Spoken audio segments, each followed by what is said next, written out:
রাজ্যের রাজনৈতিক মানচিত্রে অন্যতম গুরুত্বপূর্ণ জেলা বীরভূম। মাঝে মধ্যেই সেই জেলার বিভিন্ন ঘটনা সামনে উঠে আসে, সংবাদ শিরোনামে সেগুলো জায়গা পায়।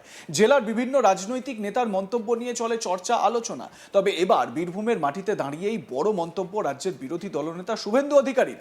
নাম না করে তৃণমূল নেতা অনুব্রত মণ্ডলকে নিশানা করে শুভেন্দু বলেন, আপনি 2 বছর জেল খেটেছেন, আপনার আরো 4 বছর বাকি আছে। আগে মিটিং করতে দিত, এতক্ষণ তো 20টা বাসের কাজ ভেঙে দিত, এতক্ষণ তো 5 জায়গায় কালো পতাকা নিয়ে হামলে পড়তো। আজকে নওশাদ ভাই ইলামবাজারে আমি ধ্রুব সাহাকে দেখিয়ে বলছিলাম, আমাদের 4 বছরের লাগাতার সংগ্রাম, কর্মীদের ধৈর্য সহ জেল খাটা, মিথ্যা মামলা, দাঁত চেপে রেখে লড়াই, আবার নতুন করে তারা বেরিয়ে এসেছে। তাই আজকে সিপিএম মিছিল করছে, মিল্টন রশিদ ভাষণ দিচ্ছে, নওশাদ ভাই ইলামবাজারে সভা করছে। এটা বিজেপি না থাকলে হতো না। আর কীর্ণাহারে, বোলপুরে, লাভপুরে, সাঁইথিয়াতে আমরা এত মানুষকে নিয়ে মিছিল করতাম না। আমরা একদম সাইজ করে দিয়েছি। শুনুন শুভেন্দু অধিকারী কি বলছেন এই প্রসঙ্গে, শোনাবো আপনাদের। বলছে খেলা হবে, ভয়ঙ্কর খেলা হবে। আমিও বলে যাচ্ছি, যুব ভারতীতে মেসির মতো উল্টো খেলাটাও এবারের ভোটে হবে। আপনি 2 বছর জেলে খেটেছেন, আপনার আরো 4 বছর বাকি আছে। আগে মিটিং করতে দিত, এতক্ষণ তো 20টা বাসের কাজ ভেঙে দিত, এতক্ষণ তো 5 জায়গায় কালো পতাকা নিয়ে হামলে পড়তো। আজকে নওশাদ ভাই ইলামবাজারে আমি ধ্রুব সাহাকে দেখিয়ে বলছিলাম, আমাদের 4 বছরের লাগাতার সংগ্রাম, কর্মীদের ধৈর্য সহ্য, জেল খাটা, মিথ্যা মামলা, দাঁত চেপে রেখে লড়াই, আবার নতুন করে তারা বেরিয়ে এসেছে। তাই আজকে সিপিএম মিছিল করছে, মিল্টন রশিদ ভাষণ দিচ্ছে, নওশাদ ভাই ইলামবাজারে সভা করছে। এটা বিজেপি না থাকলে হতো না। আর কীর্ণাহারে, বোলপুরে, লাভপুরে, সাঁইথিয়াতে আমরা এত মানুষকে নিয়ে মিছিল করতাম না, আপনারা বেরোতেন না। আমরা একদম সাইজ যাকে বলে না, সাইজ করে দিয়েছি। বাকিটা অপেক্ষা করুন। যাবেন কোথায়? যাবেন কোথায়? 84,000 জিলোটিন স্টিক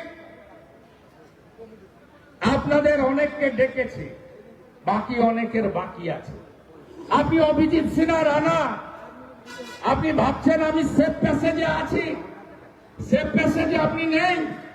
পোস্টাল ভায়োলেন্সে যারা সরাসরি অত্যাচার করেছে তারা জেলে গেছে, আর যারা অত্যাচার করিয়েছে তাদেরকে ডাকা হয়েছিল দুর্গাপুরের সিবিআই ক্যাম্পে।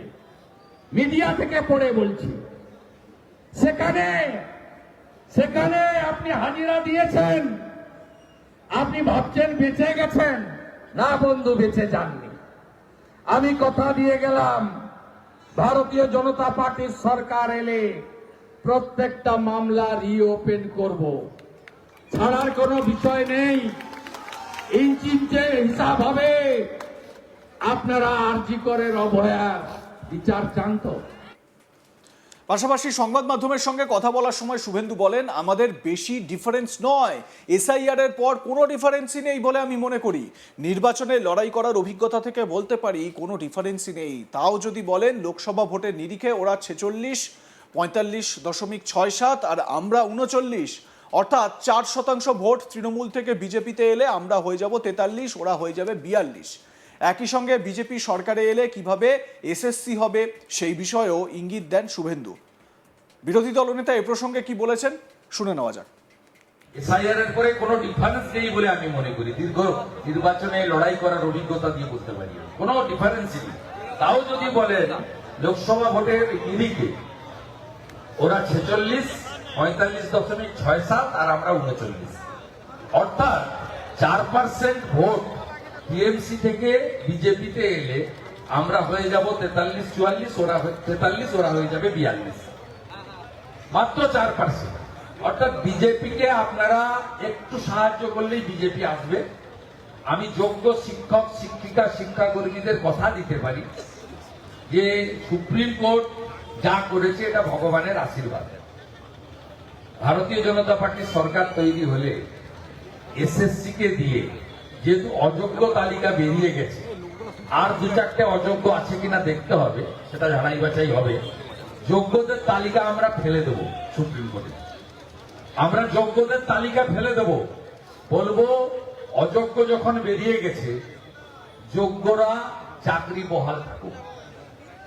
আমরা যোগ্য শিক্ষক শিক্ষাকর্মীদের পক্ষে এবং 3.5 লক্ষের বেশি প্রাথমিক শিক্ষক শিক্ষাকর্মী, উচ্চ মাধ্যমিক মাধ্যমিক শিক্ষক শিক্ষাকর্মী এবং কলেজের অধ্যাপক অধ্যাপিকা এবং প্রিন্সিপাল, মোট 3,60,000-এর কাছাকাছি ভ্যাকেন্সি আছে। আমরা কথা দিচ্ছি বাংলার বেকারদেরকে যে আমরা প্রত্যেক বছর এসএসসি এবং জেলায় জেলায় ওএমআর এর ভিত্তিতে পরীক্ষা করিয়ে কার্বন কপি একটা কপি বাড়ি নিয়ে যাবেন, বিজেপিকে আনুন। রেলে যেমন পরীক্ষা হয়, আপনারা শুনলে অত্যন্ত লজ্জিত হবেন যে south eastern rail, eastern rail পশ্চিমবঙ্গে কোনো পরীক্ষা সেন্টার করে না, কারণ এখানে পরীক্ষা হলেও চুরি হয়। সেই কারণে তারা উড়িষ্যাতে সেন্টার নিয়ে গেছে, বাংলার ছেলেরা ওখানে গিয়ে পরীক্ষা দেয়।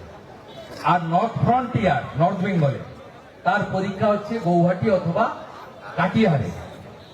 পশ্চিমবঙ্গে পরীক্ষাটাও করে না। আজকে রেল যেভাবে ওএমআর সিট দিয়ে ওএমআর এর ভিত্তিতে একটা যা লিখেছেন একটা কার্বন কপি বাড়িতে নিয়ে আসছেন, এবং SC ST OBC physically challenge ex সার্ভিসম্যানদের যে অধিকার সংবিধান দিয়ে গেছে সেইটা মেনেই ভারতীয় জনতা পার্টি নিয়োগ করবে। তাই আজকের সুপ্রিম কোর্টের রায় আমি মনে করি ভারতীয় জনতা পার্টির আগামী দিনের সরকারকে একটা সুযোগ করে দিল, যাতে তারা যোগ্যদের তালিকা সুপ্রিম কোর্টে পৌঁছে দিতে পারে। এই সভা থেকেই শুভেন্দু অধিকারী আরও একটি বিষয় উল্লেখ করেছেন। তিনি বলেছেন যে হিন্দুরা আদিবাসীরা তারা আগেই তৃণমূল থেকে মুখ সরিয়েছে। হিন্দুরা আদিবাসীরা বিজেপিকে এবারে সমর্থন করেছে অনেক আগেই। এবারে তিনি বলেছেন যে 26-এর ভোটে যেটা হবে, মুসলিমরাও মুখ সরিয়ে নেবে তৃণমূল কংগ্রেসের থেকে। কিভাবে, তার ব্যাখ্যাও দিয়েছেন বিরোধী দলনেতা।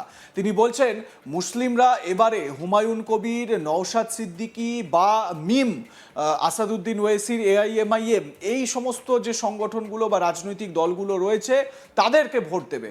অর্থাৎ তৃণমূল কংগ্রেসের ভোট পার্সেন্টেজ যে কমবে বা ভোট যে কমবে সেই হিসেবটা তিনি দেওয়ার চেষ্টা করছেন। দেখুন, ভোট কমবে কি বাড়বে সেটা তো ভোটের পরই বোঝা যাবে, সেটা ভোটের রেজাল্টের পর আরও বিষয়টা স্পষ্ট হবে যে তৃণমূল কংগ্রেসের ভোট কমলো না বাড়লো, নাকি বিজেপি ক্ষমতায় আসতে পারলো, সরকার গঠন করতে পারলো, সেটা সময়ের অপেক্ষা।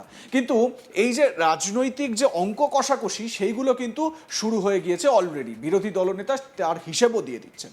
আপনারা কি মনে করেন এই হিসেব দেখে?